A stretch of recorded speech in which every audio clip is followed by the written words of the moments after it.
श्री वसु विद्या परिवार प्रस्तुत करते हैं समय सार वाचना। एदे सव्ये भावा पोग्गलितव्व परिणामणे पन्ना केवली जिणे ही भड़िदा किहते जीवोत्तिवुच्यन्ति।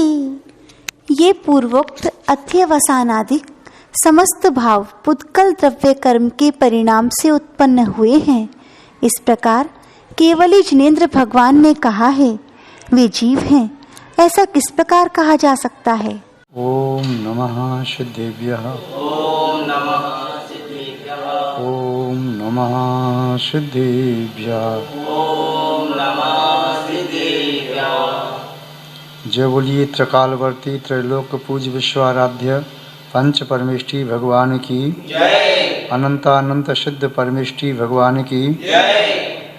वर्तमान जन शासन नायशी वर्धमान महावीर भगवान की जय। परम पूज्य आचार्य भगवान श्री कुंद कुंद स्वामी मुनि महाराज की जय। परम पूज्य चारित्र चक्रवर्ती आचार्य भगवान श्री शांत सागर जी मुनि महाराज की जय। परम पूज्य सिद्धांत चक्रवर्ती आचार्य भगवान गुरुदेव श्री विद्यानंद जी मुनि महाराज की जय। श्रीमद जैन धर्म की जय। जबले परम पूज्य आचार्य भगवान गुरुदेव श्री वसुनंदी महाराज की जय।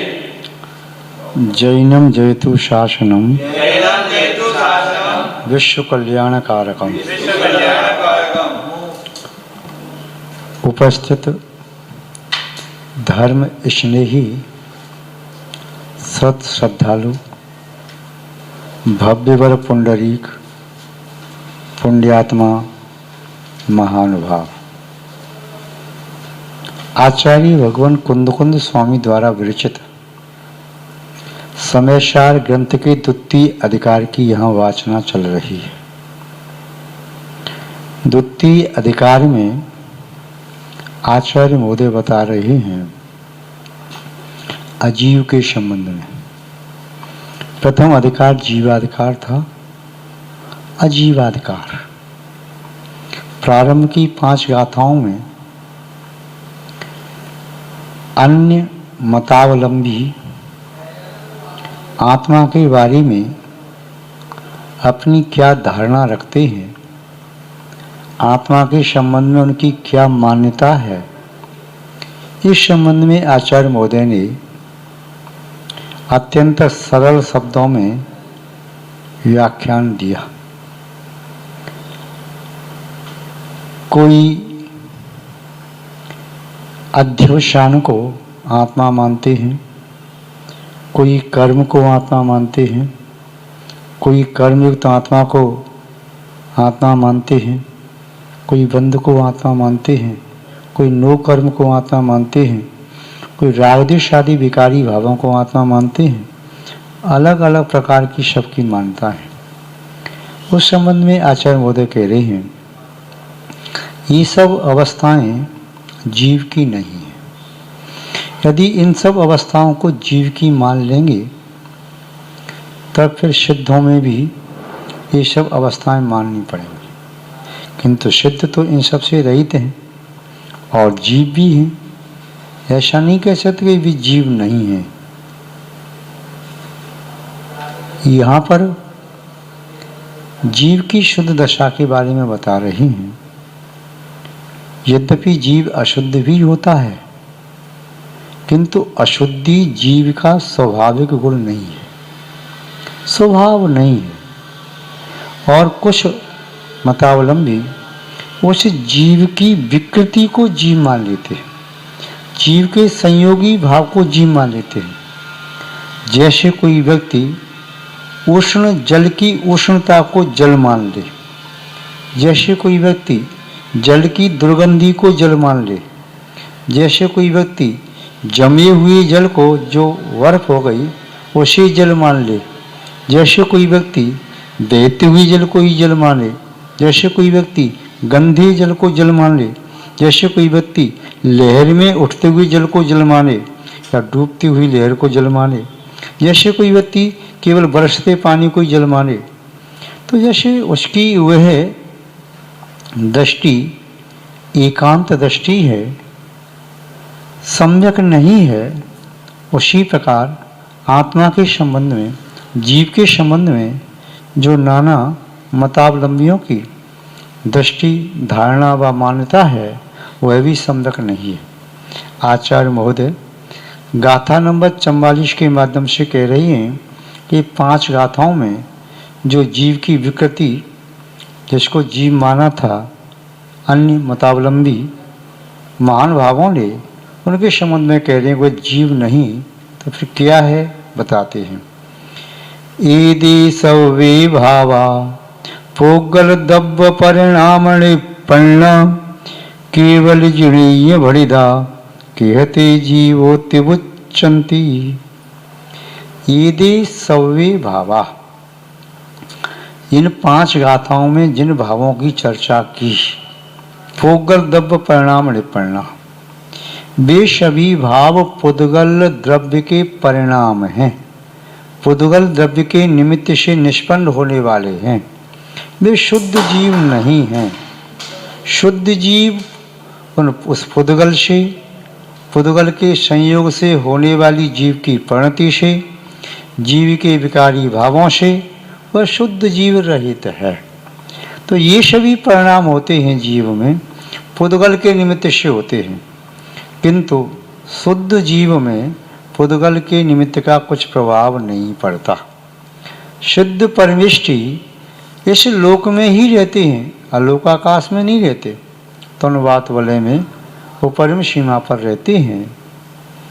वे शरीर से रहित हैं, अर्थात नो कर्म से रहित हैं, द्रव्य कर्म, ज्ञानावरण आदि कर्म से रहित हैं, भाव कर्म, राग द्वेष आदि विकारी भावों से रहित हैं। वे शुद्ध हैं, वे शुद्ध हैं, वे जीव हैं, आत्मा हैं। कर्म उन्हें बांध नहीं सकता और वह भी कर्म को ग्रहण नहीं कर सकते, कर्माण वर्णाओं को ग्रहण नहीं कर सकते। किंतु अशुद्ध जीव आशव, बंध, संवर, निर्जरा आदि को प्राप्त होता है। किंतु संवर, निर्जरा या आशव और बंध ये जीव नहीं है, जीव में पाया जाता है। विगत दिवस देखा था कि जैसे दूध में घी पाया जाता है, दूध में घी पाया जाता है पर दूध घी नहीं है। पुष्प में गंध पाई जाती है किंतु गंध पुष्प नहीं है।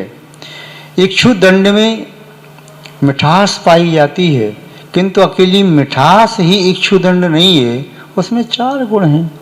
और यदि मिठास को इक्षुदंड कह देंगे तब तो चाहे गुड़ है, शक्कर है, बूरा है, खांड है या जितनी भी मीठी चीज़ हैं, अन्य मीठे फल हैं, उन सबको फिर इक्षुदंड कहना पड़ेगा, तो मिठास नहीं। ऐसे ही यदि इत्र आदि से आपको गंध आ रही है, गंध को पुष्प कह देंगे तो फिर इत्र को भी पुष्प कहना पड़ेगा। इसी तरह यहाँ पर बताया कि जीव में विकारी भाव हैं किंतु विकारी भाव जीव नहीं है। नो कर्म के अंदर शरीर में जीव है किंतु यह शरीर जीव नहीं है। ज्ञानावरण आदि 8 कर्मों के मध्य ये आत्मा है, जीव है, किंतु ज्ञानावरण कर्म आदि ये जीव नहीं है। महानुभाव आचार्य महोदय कह रहे हैं केवली जिणीय बड़िदा। ऐसा किन्हीं ने कहा, कोई छदमस्त कहते तो हम उस बात पर विश्वास नहीं करते।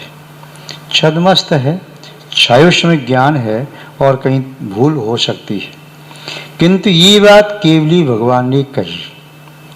केवली भगवान ने कही, बड़िदा शब्द का प्रयोग किया, तो इसका आशय क्या है? केवली भगवान ने वचनों से कही नहीं, क्यों? केवली भगवान वचनालाप नहीं करते, केवली भगवान के मुख से वचन नहीं करते, सर्वांग से करते हैं। जैसे आचार्य समर्थ स्वामी ने कहा, मूर्जा अपेक्षते अनात्मार्थम बिना रागई शास्त्रा शास्त्री सत्यतम ध्वनन शिल्प कर स्पर्शान मूर्जा अपेक्षते।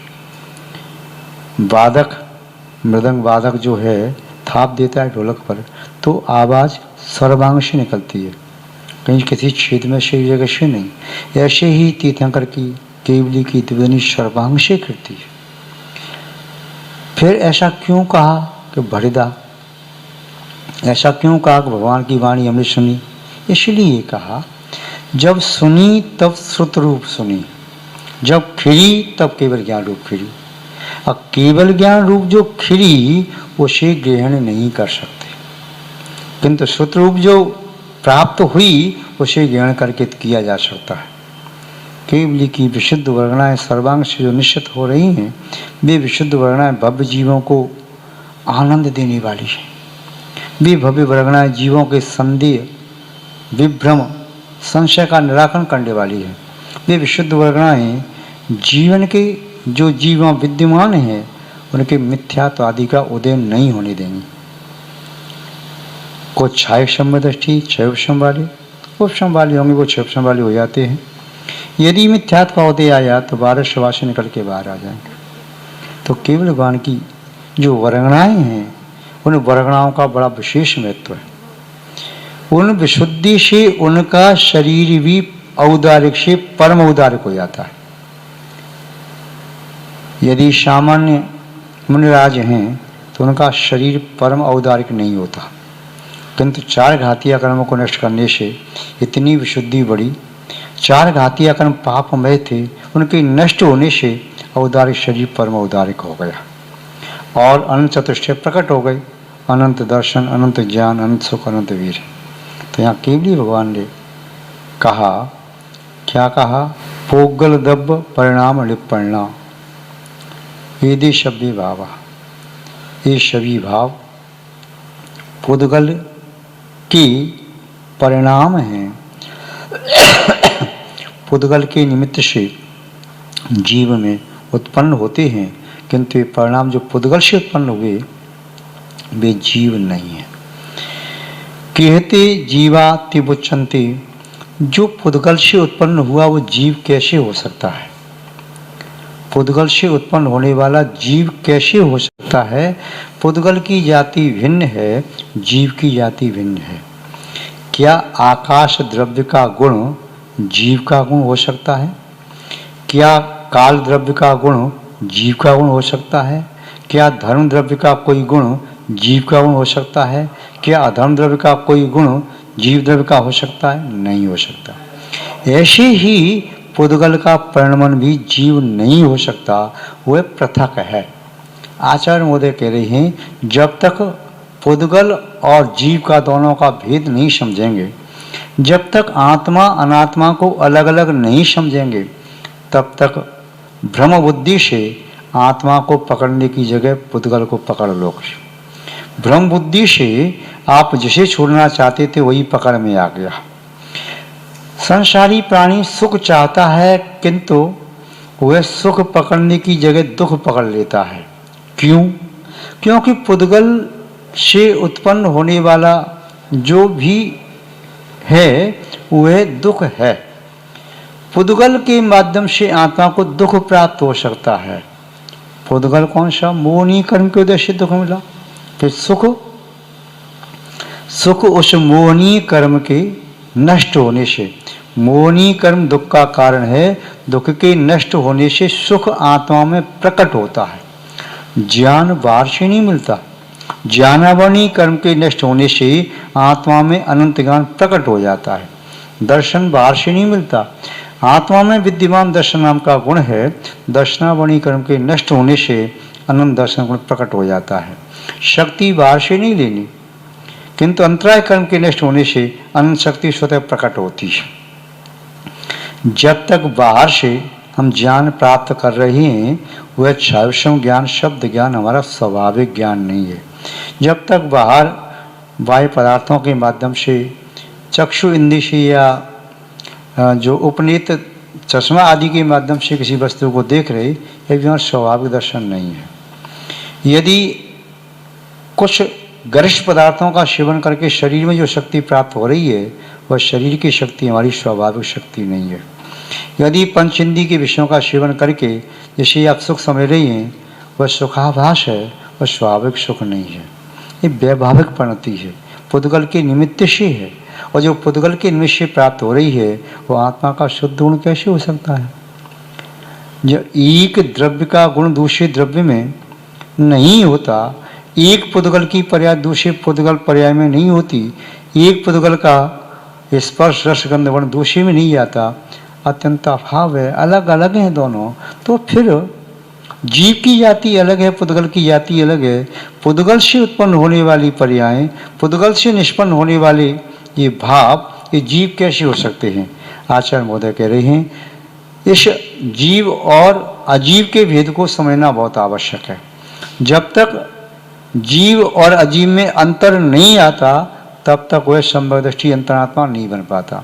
जिसकी समझ में ये आ गया कि आत्मा पृथक है और पुद्गल पृथक है, दोनों एक नहीं है, पुद्गल कभी जीव न था न है न होगा, आत्मा कभी पुद्गल न थी न है न होगी, ये केवल शब्दों में नहीं, ये भावों में समझ में आना चाहिए, ये धारणा में आना चाहिए, ये मान्यता में आना चाहिए, ये आत्मा में आना चाहिए।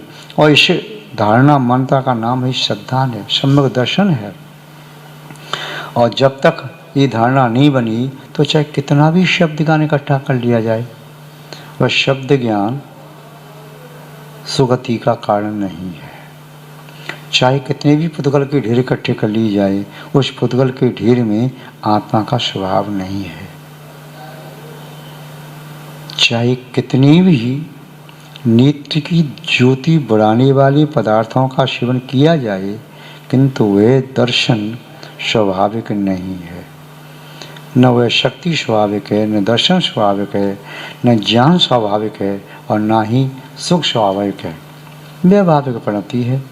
और जब तक वैभाविक प्रणति को अपनी मानते रहोगे तब तक स्वभाव को प्राप्त न कर पाओगे। विभाव को तो छोड़ना ही पड़ेगा, विभाव को छोड़े बिना स्वभाव की प्राप्ति होती नहीं।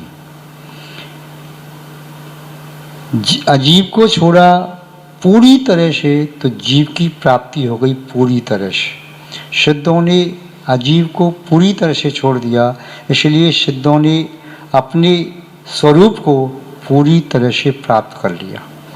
और पूरी तरह से छोड़ा, अत्यंत की निर्वृत्ति क्षय कर दिया, तो पुनः कभी भी कितना भी काल व्यतीत हो जाए तब भी वह पुद्गल जीव में नहीं आ सकता। आचार्य महोदय कह रहे हैं कि आप पुद्गल से उत्पन्न होने वाले पदार्थों को आत्म स्वरूप मान रहे हो, ये आपकी भूल है। यदि ऐसे मानते रहोगे तो समय सार ग्रंथ को कितनी बार भी पढ़ लेना, पढ़ करके आत्मा के वैभव को, आत्मा के गुणों को प्राप्त न कर सकोगे। पहले जो आपका शत्रु है, जो आपके लिए अहितकर है, जो आपकी आत्मा के स्वभाव को ढांकने वाला है, आत्मा के गुणों को नष्ट करने वाला है, उससे प्रीति तोड़ो, उसे छोड़ो, तभी तो आत्मा के स्वभाव को प्राप्त कर पाओगे। एक साथ ऐसा नहीं हो सकता कि पुद्गल को भी पकड़े रहूं और आत्मा का स्वभाव भी प्रकट हो जाए, ऐसा कभी नहीं हो सकता। इसलिए आचार्य महोदय ने कहा कि यति जीवातिवुच्यन्ति, कैसे उसे जीव कैसे कह सकते हैं? वे मूढ़ हैं, मूढ़धी, वे धूर्त हैं जिन्होंने पुद्गल को ही जीव मान लिया है। वे अविवेकी हैं, वे ज्ञान शून्य हैं जिन्होंने पुद्गल को जीव मान लिया है। वे आत्मा के क्षेत्र में प्रवेश नहीं कर सकते। जब आत्मा को ही नहीं जान पाए तो आत्मा की सूक्ष्म दशा, आत्मा के अंदर विद्यमान वे गुण उसे कैसे प्राप्त हो सकते हैं? कोई व्यक्ति किसी किले तक नहीं पहुंच पाया तो किले के अंदर विद्यमान वस्तु को कैसे प्राप्त करेगा? अभी किले के बारे में संदेह है, वो ये किला है या वह किला या वह किला, जहाँ मुझे जाना है। अभी किले का ही निर्णय नहीं हुआ, किसी दुर्ग का निर्णय नहीं हुआ, और जो वस्तु किले के अंदर रखी है वह किले के अंदर जाने पर ही प्राप्त होगी, बाहर से नहीं। ऐसी जिसने अभी आत्मा का निर्णय ही नहीं कर पाया कि आत्मा क्या है, तो आत्मा के अंदर विद्यमान उन स्वाभाविक गुणों को कैसे प्राप्त किया जा सकता है? इसलिए आचार्य महोदय, जिनकी मिथ्या धारणा है आत्मा के संबंध में, पुद्गल रूप या पुद्गल की पर्याय को आत्मा मानते हैं, वे भ्रांति में जी रही हैं। उन्हें अपनी भ्रांति को दूर करके स्वाभाविक अवस्था को प्राप्त करना चाहिए और आत्मा के स्वरूप को जानना चाहिए। पुनः उस शुद्ध स्वरूप को प्राप्त करने का सम्यक पुरुषार्थ करना चाहिए।